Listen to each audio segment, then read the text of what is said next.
Okay, hopefully I can pull this off. But I am going to talk on, and this may be a two-parter because of how long this is, or I may break it into two parts because I have quite a lot to share. But this topic is God relevant? And after I go through these things, you'll be like, yep, he's relevant. Um, so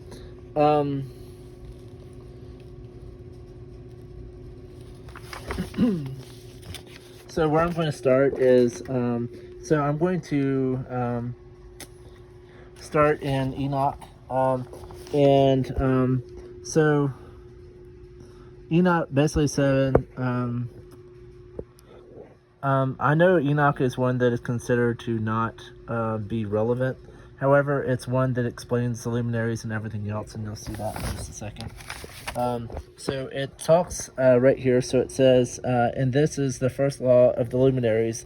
The luminary named the sun has its rising in the eastern portals of heaven and its setting in the western portals of heaven. And I saw 6 portals in which the sun rises and 6 portals in which the sun sets, and the moon rises and sets in these portals. The leaders are the stars and those whom they lead in the east and west, 6 in the west, all following each accurately corresponding to order. So there you have the portals, and it talks about the mornings in succession and how they all have portals. And so yeah, Enoch is a long book, and a lot of people are like, oh well, you can't dare read Enoch. Enoch is off. Oh, you can't read that. This is a book straight from the Bible. Enoch is and I may repeat it later, but Enoch and Elijah were two of 3 people. Methuselah was the other one that never died. According to the Apocrypha, this is the Apocrypha. This has 54 books of the Apocrypha. And in 5 or 6 of them that I've read in this book, it says that Enoch and Elijah are the two witnesses. So if you, so already, I mean, the Bible is very accurate. Then this is how did the giants come to be? And it says, and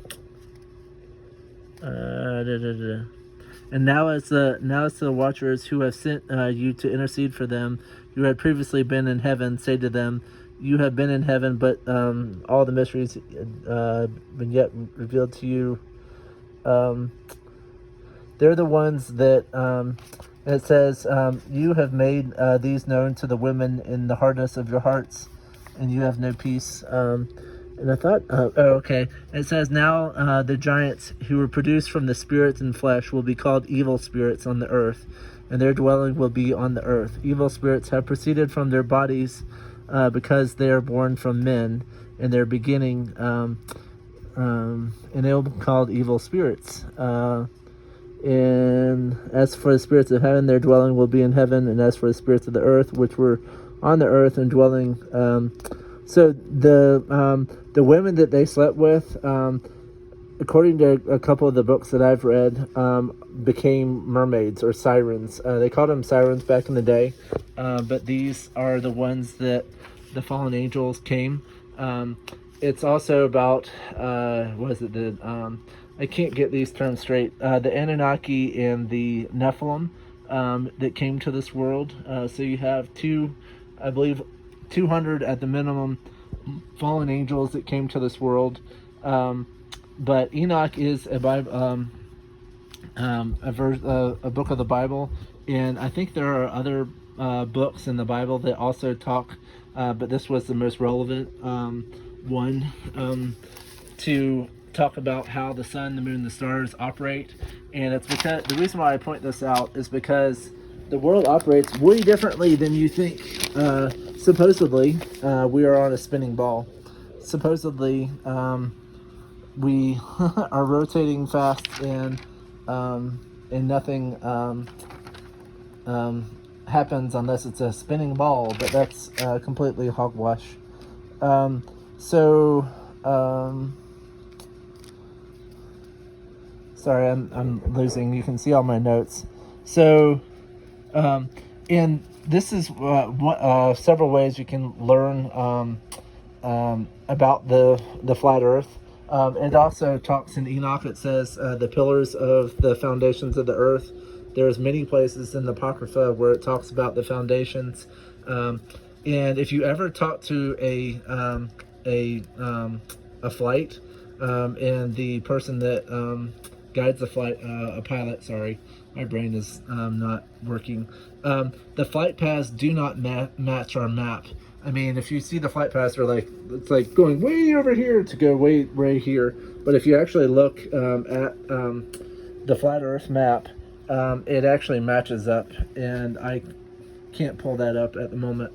I'm going to just go with what. And so that is one big thing, is you can look at the flight paths, and supposedly, if you go out, was it 20 miles? Wait, no, 10 miles. You go down 66 feet, and then if you go out 20 miles, it's supposedly like 200 feet. However, if I went out there and looked, you would see that there's no curvature. So that is, and also, if and this I have proven because I've gotten on it. I do have my iPod or iPad. But if you go on Google Earth and try to connect the dots around Antarctica, what it'll do is the inside won't exist. If you try to outline it, it'll malfunction and just give you a big whatever. Antarctica is a big wall, an ice wall, and this has been proven.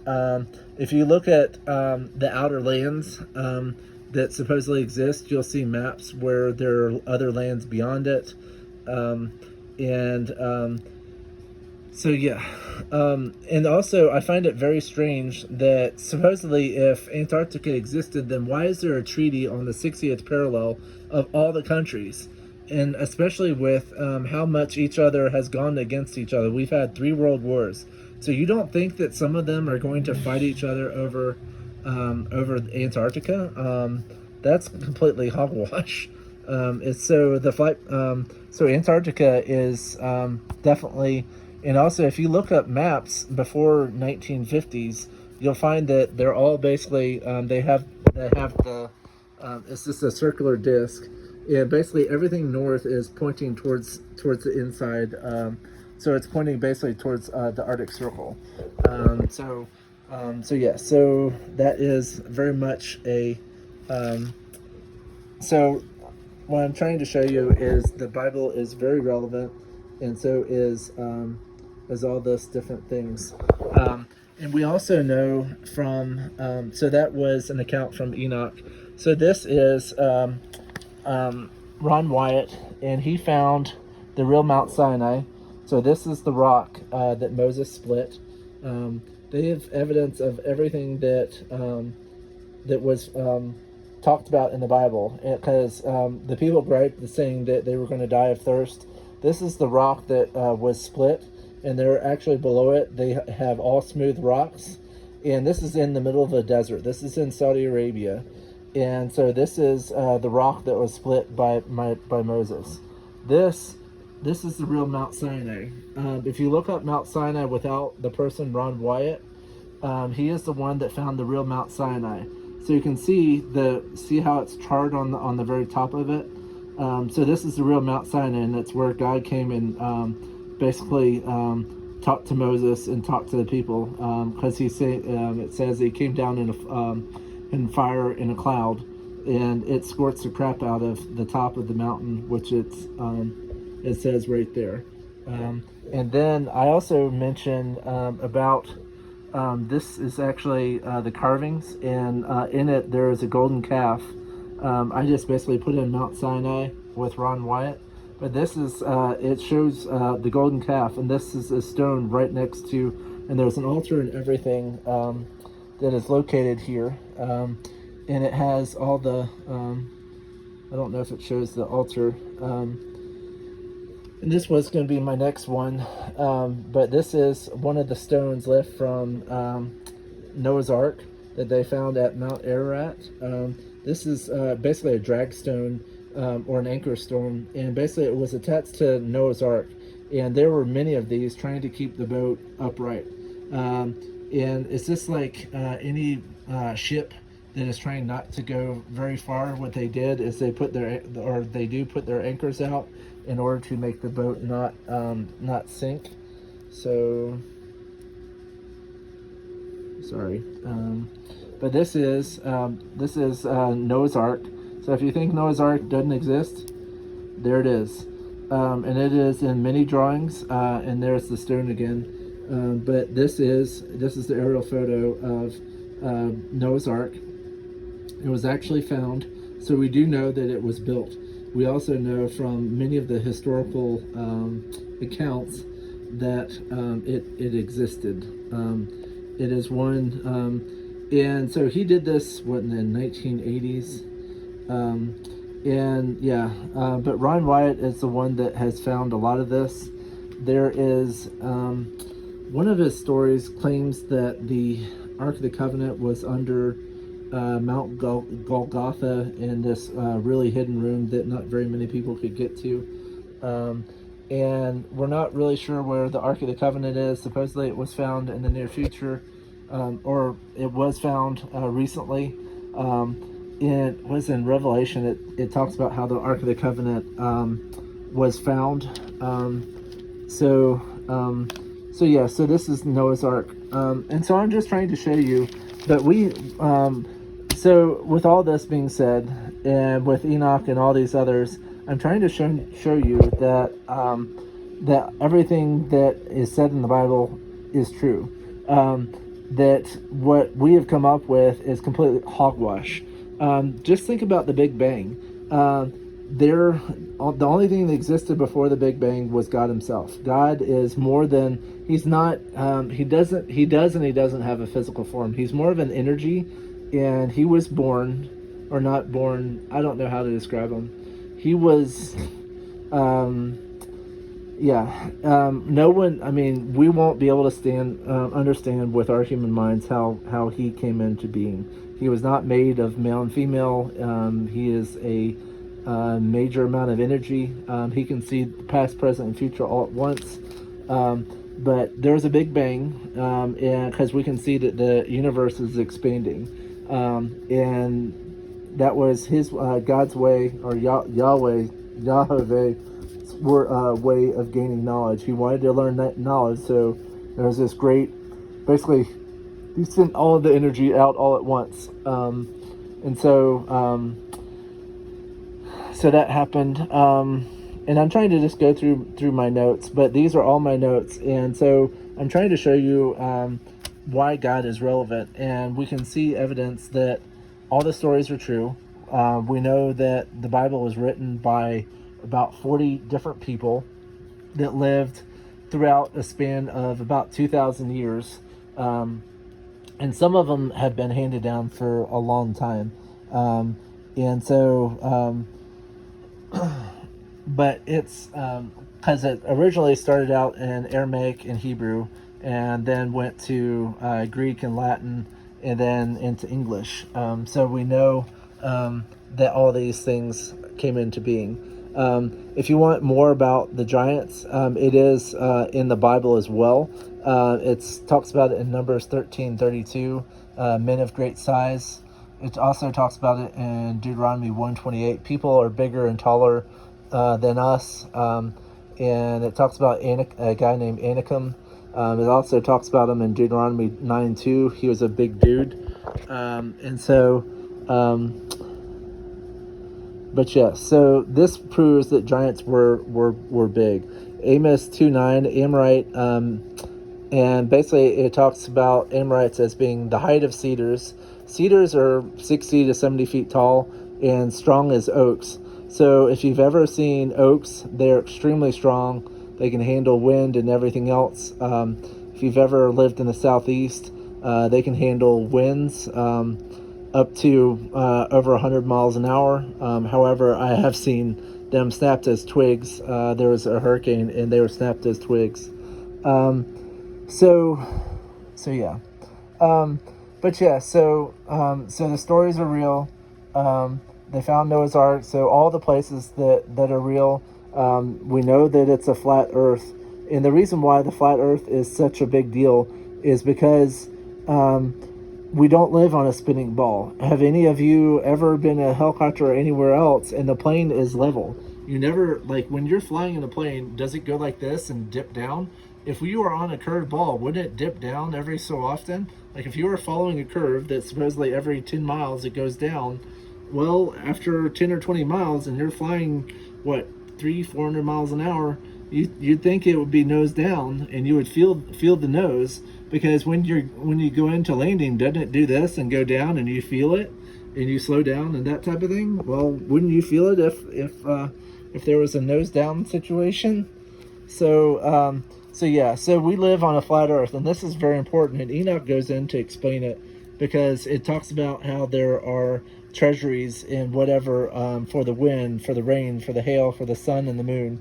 And it says that the sun is 7 times brighter than the moon, and the moon was put there for seasons and to basically count and it's almost, you could call it moons instead of months. So they just took out one of the O's. But it was, originally we had 13 months with 28 days. And so each phase is, so like you have the new moon, and then you have the waxing, what's it called? The waxing crescent. And then you have the full moon. And I'm doing this, obviously. There are other parts, but I'm keeping it simple. So it's 7, 7. So it's 14 from the new moon to the full moon, and then you go to the half a moon again, which is the waning crescent, I believe, and then you go back to the new moon. And that takes 28 days, and so there are 13 months. A pope by the name of Gregory changed all of that. I think 1600s. And so we have a calendar that's not relevant, that actually was made because it makes all the demons and pagan gods relevant, because we now worship Saturn. We now worship like Janus and Ishtar and all these others that are not very relevant. And my mind is actually getting attacked, and that's why I'm slipping, is because my mind, they don't want this information to go out. So all these different things are happening all at once, and you don't live on a spinning ball. And just look up flat Earth model, and actually how everything is done is the moon and the sun spin, and they spin and they go around. And they go from the inner part, and then they go to the outer part as the seasons change, and that's just how it works. But what you have been told with science and all that, some of the stuff may be slightly accurate, but other stuff is majorly inaccurate. So that is that part. So the other things that happen, he causes coincidences to happen. Like for instance, one thing that happened is I ran into an old student, and there is no way that this old student would know exactly when I was going to be there and what time I was going to be there and all this. As a matter of fact, you would think that during the morning on a weekday, the student would actually be at work with his mom and all that. And I bumped into him, and it was in the middle of the day. It was 10:52 in the morning, and it was a person that was in one of my dreams, and God was using this as a way to wake me up. So there are coincidences that happen all the time. It's like, hey, I didn't know that you would be here. I mean, how many stories have you heard from relatives and from people? It's like, hey, I ran into this person on our vacation. Can you imagine that? So yeah, I mean, God knows exactly when and where you'll be everywhere, and He causes these things to happen. We are not self-made. We are not. Oh well, I'm self-made. I've done it all myself. And look at how it's like you realize that everything you're given and everything that you are has been by the hand of God trying to get you to wake up. So yeah, and everyone in the Bible has records of some kind. We are told the stories of Paul. We're told the stories of Peter and James and John and Andrew, and they have gospels, and they have the apocalypse of blah blah blah, or they have the Acts of Andrew, or the Bartholomew. I mean, and the thing is there are other people like Bartholomew and these others, and why is Bartholomew not in the Bible? Why is Andrew not in the Bible? Or why is Thomas? And it's like they don't want you to know how powerful you are. You are a powerful person, and they don't want you to know that. So yeah, it's just kind of crazy. We also know, and many of people around the world have seen demons, and they have seen Satan. He's also called Lucifer. He's called Baal, and he exists. And many people have seen him. I've actually seen on my bed, right there. I saw a demon over the top of me. Many times when I close my eyes, I see them in my conscience, and I have to rebuke them. And that's when you rebuke them and get them the heck away from you. But they are very real, and they want to do everything they can to get rid of God. Just think about it. That's why they created the ball. With a ball, I mean, it's like if you have an explanation that seems relevant and accurate, like, oh, it's a spinning ball, and that's the reason why the Coriolis effect and all these others wind patterns happen, and it's like, okay, well, that is their explanation for it. When in actuality, it's God. There are four main angels in the north, south, east, and west, and they are over all the wind, and they cause all these different patterns and everything to form. And also, I mean, explain. I mean, we also see it in everyday lives. We see the wickedness abounding. We see evilness like we've never seen before. And and the devil pushes this. I mean, you see pedophiles, you see abductions and wars, and I mean, people just running over each other. I mean, you're seeing it now. It's like you're seeing a group of individuals who are absolutely destroying everyone else, and because, oh well, we have all the money and power, so they're running people over because of it. So yeah. But I know I'm going to have to do a part 2 with this, because I'm only on page 1, and I still have 2 more. So yeah, so he causes coincidences, he causes things to happen. You like, have you ever had bills and all of a sudden the money shows up for those bills? Have you had incidences? It's like, oh well, I ran out of gas, but someone pulled off and had gas with them, or just coincidences. There's no other way you can go around it. So the next thing, did we evolve from monkeys? And the answer is no. We've already mentioned in the previous part is there were giants. So this is men's interpretation of what happened. So we supposedly started out as a monkey, which is completely hogwash. I find it very interesting that when they don't have a picture of it. A lot of these, the skeletons are incomplete. Like if you look up, so here's actually the skulls. So supposedly we started out like this. How do we know? I mean, we find skulls, and it's almost like today, if we found a skull, we would assume something. And we're making big assumptions that these are human. How do we know that they're human? We have no idea. They could be a mutated skull of a monkey, and also if they're giants and that type of thing, then we know that we actually went the other way. And that's also why they don't want you to read the Apocrypha. The Apocrypha talks about Adam and Eve. Sorry. But Adam and Eve were not small. I mean, it talks about them. Cubits are like 2 to 3 feet. I mean, it talks about how they're 15. I can't remember the exact thing, but they were like 15 or 20 cubits tall. So 15 or 20 times 3, I mean, you're talking about 40 and 50 feet tall. I don't know if they were that big, but I mean, it's. But the people back then were a lot bigger than today. And we can see in the Bible. I mean, look at Goliath. Look at the Amorites and the Amalekites, and it's like, you really think that? I mean, so everyone had various heights back then. I mean, we see it today. I mean, we see people that are really big, and then we see others that are really small. So, I mean, if we can see it today that we're all over the place, then how come we think though, oh, it's going to be a steady? No, it's not steady up or down or whatever. I mean, it shows to me that we're full of crap. So there's actually a depiction of the Earth and what it's sorry, and what it supposedly looks like. So you have the Earth and the sun over it, but that is the flat Earth that happened.